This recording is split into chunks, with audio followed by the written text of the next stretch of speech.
Today's lesson is on solving simple equations. After today, you'll be able to give examples of linear equations in one variable with one solution, and you'll be able to solve linear equations with rational number coefficients.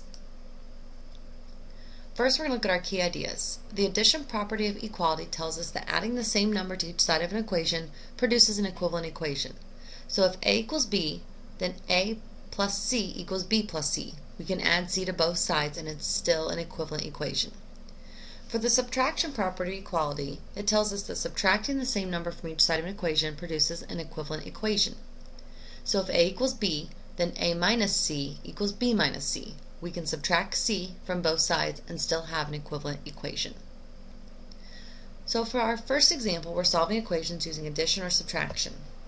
For A, we have solve x minus 7 equals negative 6. We want x by itself. Since we're subtracting 7 in the problem, we need to add 7 to solve.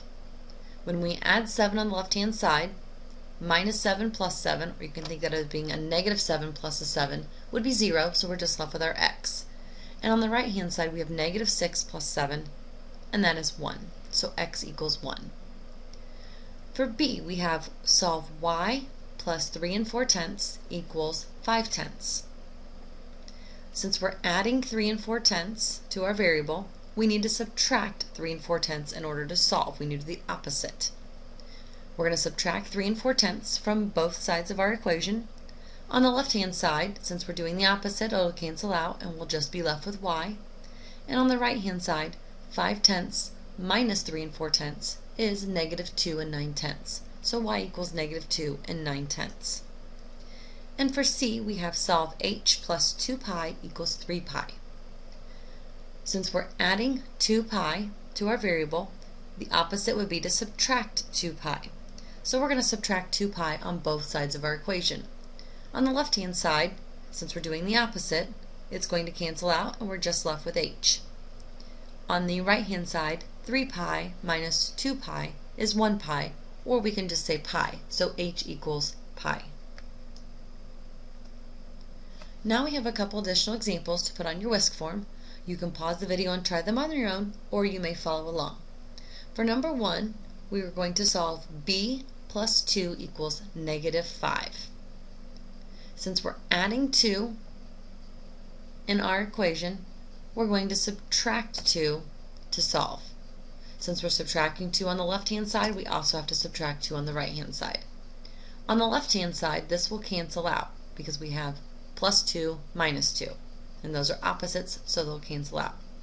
On the right-hand side, we have negative 5 minus 2, which would be the same thing as saying negative 5 plus negative 2. So we're going to get that b equals negative 7. For number 2, we have g minus 1 7/10 equals negative 9/10. Since we are subtracting 1 7/10 in our problem, we're going to do the opposite, which would be to add 1 7/10. If we add 1 7/10 on the left-hand side, we also have to do that on the right-hand side as well. On the left-hand side, it cancels out because we have opposites. And on the right-hand side, we have negative 9/10 plus 1 7/10. So we're going to get that g equals 8/10. Now we're going to look at a couple more key ideas. The first one is multiplication property of equality. Multiplying each side of an equation by the same number produces an equivalent equation. So if a equals b, then a times c equals b times c. We can multiply by c on both sides and still have an equivalent equation. Also, we're going to look at the division property of equality. Dividing each side of an equation by the same number produces an equivalent equation. So if a equals b, then a divided by c equals b divided by c, as long as c does not equal 0. We can divide both sides by c and get an equivalent equation. For our second example, we're solving equations using multiplication or division. For a, we're going to solve negative 3/4 times n equals negative 2.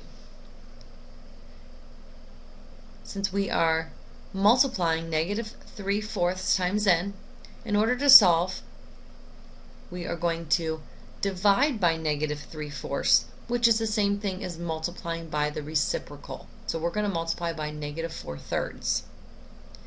On the left-hand side, that will cancel out. And on the right-hand side, we're going to be multiplying negative 4/3 times negative 2. Negative 4/3 times negative 2 is 8/3, so n equals 8/3. For b, we have pi times x equals 3 pi. We want x by itself, so we're going to have to divide by pi on both sides of our equation. When we divide on the left-hand side, pi cancels out, so we're just left with our x. And 3 pi divided by pi equals 3. So x equals 3. Now we have a couple of additional examples for the whisk form. You can pause the video and try them on your own, or you may follow along. For number 3, we have y divided by 4 equals negative 7. Since we're dividing by 4, we're going to do the opposite, which is to multiply by 4. If we multiply by 4 on the left, we also have to multiply by 4 on the right. On the left-hand side, the 4's will cancel out, so we're just left with y. On the right-hand side, we do negative 7 times 4, which is negative 28, so y equals negative 28. And for number 4, we have 6 pi equals pi x, or 6 times pi equals pi times x. We want x by itself, so we have to divide by pi. Since we're multiplying by pi in the problem, we divide to solve. So we're going to divide the right-hand side by pi. Since we divide the right-hand side by pi, we also have to divide the left-hand side by pi.